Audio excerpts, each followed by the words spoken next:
ખાસ કરીને ઇન્દ્રિલભાઈ રાજ્યગુરુ ગુજરાત પ્રદેશ કોંગ્રેસના અમારા એક સિનિયર લીડર છે.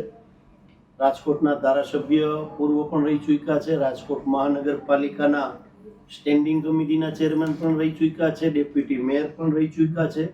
રાજકોટ શહેર કોંગ્રેસ પ્રમુખ પણ રહી ચૂક્યા છે. અને અમારા સન્માનીય વડીલ છે રાજકોટ કોંગ્રેસ પરિવારના.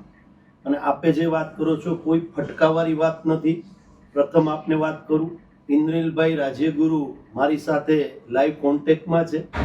ભારતીય જનતા પાર્ટીને સ્થાનિક સ્વરાજની ચૂંટણીની અંદર લડવા માટે મજબૂતાઈથી અમારી સાથે છે.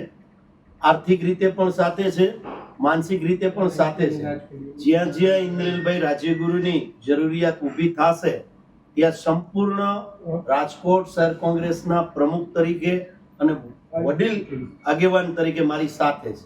એટલે કોઈ ફટકાવાળી વાત નથી. એમને જે નિવૃત્તિ જાહેર કરી છે એ પણ આપના માધ્યમથી કહેવા માંગુ છું, કોંગ્રેસમાંથી નિવૃત્તિ જાહેર નથી કરી. પોતાની જે એજ છે એટલે કે 60 વર્ષ પૂરા થવાને આડે છે ઇન્દ્રિલભાઈ, કદાચ 60+ થઈ જશે હમણાં.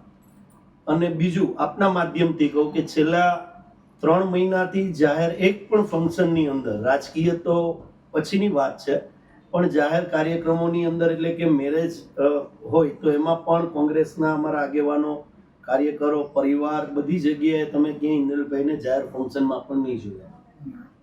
અને રાજકીય રીતે જે અમારી પોલિટિકલી અફેર્સ કમિટીની મીટિંગ મળતી હોય છે એમાં પણ એના સૂચનો ટેલિફોનિક મને આવતા હોય છે અને એ સૂચનોને અમે ગ્રાહ્ય રાખી અને આગળનું સંગઠનનું કામ પણ કરતા હોય છે.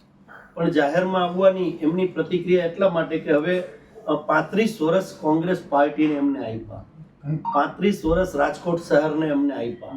હવે એજના કારણે અને જે 60 વર્ષ થઈ ગયા છે એમને, એટલે થોડા સમય માટે એ જાહેર જીવનમાં કદાચ ક્યાંય પ્લેટફોર્મ ઉપર મીડિયા સમક્ષ અથવા રાજકીય સ્ટેજ ઉપર તમને નહીં જોવા મળે. એ ચોક્કસ એમને જાહેરાત કરી છે, વાતનો સ્વીકાર કરું છું. પણ એ સાથે આજે જ મારે આપ લોકો આવ્યા એ પહેલા જ ઇન્દ્રિલભાઈ સાથે વાત થઈ. ઇન્દ્રિલભાઈ એમ કીધું કે હંમેશા કોંગ્રેસની સાથે છું. 72 જે કોર્પોરેટરોની ચૂંટણી આવી રહી છે એમાં 72 ઉમેદવારોને જ્યાં ક્યાંય આર્થિક મદદ કરવાની થતી હશે ત્યાં પણ કોંગ્રેસ માટે હું કરીશ. જ્યાં સમીકરણો બનાવવાના હશે ભારતીય જનતા પાર્ટીની ભ્રષ્ટાચારી શાસન સામે, ત્યાં પણ હું તમારી સાથે ખભો મિલાવી અને ઊભો છું. માત્ર જે સમય મર્યાદાની વાત છે એમાં તમે બધા યુવાનો જે રીતે કામ કરો છો એમાં મારો ટેકો છે અને હર હંમેશા મારો ટેકો રહેશે. જે કમિટી પ્રદેશ કોંગ્રેસે બનાવી છે એમાં ક્યાંય એમનું નામ નથી આવ્યું, એટલે ક્યાંક ને ક્યાંક જૂથવાદની પણ વાત છે અને નારાજગી પણ છે. શું કહેવાય? જાહેર જીવનની અંદર કોઈ જૂથવાદની વાત એટલા માટે નથી કે કોંગ્રેસ સંગઠન સૂજન અભિયાન જે હાલે છે એ માત્ર કોઈ જૂથવાદ વગર ચાલે છે.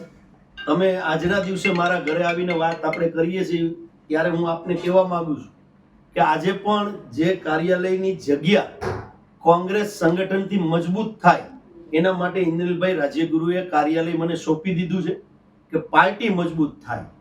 જો એમને પાર્ટી માટે આટલું કર્યું છે અને હજી પણ કરવા એમને જે પોતાની ઈચ્છા દર્શાવી છે મારી યાર વ્યક્તિગત ટેલિફોન કરીને, એટલે હું કોઈ જૂથવાદામાં નથી ગણતો. એટલા માટે નથી ગણતો જૂથવાદ કે પાર્ટીના પ્લેટફોર્મ ઉપર જેમને કામ કરવું છે એ કામ માંગતા હોય ત્યારે એમને કામ મળતું જ હોય છે. જે કંઈ અત્યારની નવી નિમણૂકો થઈ છે રાજકોટમાંથી, તો એમને ક્યાંક ઈચ્છા દર્શાવી છે એ લોકોને ક્યાંક એમના પોલિટિકલી કેરિયર પ્રમાણે પ્રાધાન્ય આપવાનો પ્રયત્ન કોંગ્રેસ પરિવારે, પ્રદેશ કોંગ્રેસ પરિવારે કર્યો છે.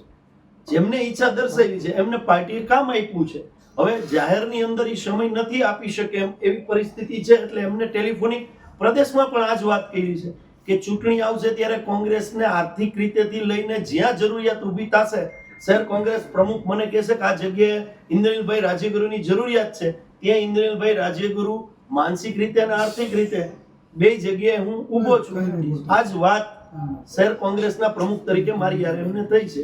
કાર્યાલયને લઈને પણ વિવાદ હતો થોડા સમય પહેલા જ, આપને ખ્યાલ છે સોશિયલ મીડિયામાં મેસેજ એને ખુલીને પણ આવ્યા. મેં આ વાતનો એટલા માટે હું જવાબ નહીં આપું, આની પહેલા પણ આપણે પ્રેસ વાર્તાલાપમાં થઈ ગઈ કાર્યાલયની એટલા માટે જ આ સવાલ. એટલે તમે જે સવાલ કર્યો છે એની સામે મેં આપને સવાલ કર્યો. કોઈ જૂથવાદ નથી અને તો કોંગ્રેસ આ જૂથવાદ નહીં? કોંગ્રેસમાંથી એમને રાજીનામું નથી આપ્યું ઈ હું આપને વાત કરું છું કે એમના જ કાર્યાલયમાંથી શહેર સંગઠન ચાલે છે.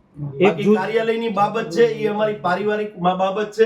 એમાં શું નિર્ણય કરવો એ રાજકોટ શહેર કોંગ્રેસ પ્રમુખે નક્કી અને કાર્યાલય ત્યાં જ ચાલશે. મહાનગરપાલિકાની ચૂંટણી પૂર્ણ થઈ જાય ત્યારે એ જ જગ્યાએથી કાર્યાલય ચાલશે અને એ જ કાર્યાલયથી ચૂંટણી પણ કન્ડક્ટ થવાની છે. કેટલાક નેતાઓ પણ રાજી થયા છે એવું કહી રહ્યા છે, શું કહેશો તમે? જૂથવાદ તો છે રાજદીપભાઈ, આપને પણ ખ્યાલ છે. ક્યાંક હું આપને એક પરિવારની અંદર રાજી થવાનો એટલા માટે જે રાજી થયા હશે એની મને ખબર નથી, પણ હું કોંગ્રેસના પ્રમુખ તરીકે નહીં, એક કોંગ્રેસના પાયાના પથ્થર અને કાર્યકર તરીકે વાત કરું છું કે મારા રાજકોટ શહેરનો કોઈ પણ સિનિયર આગેવાન હોય એ મારા માટે સન્માનીય છે.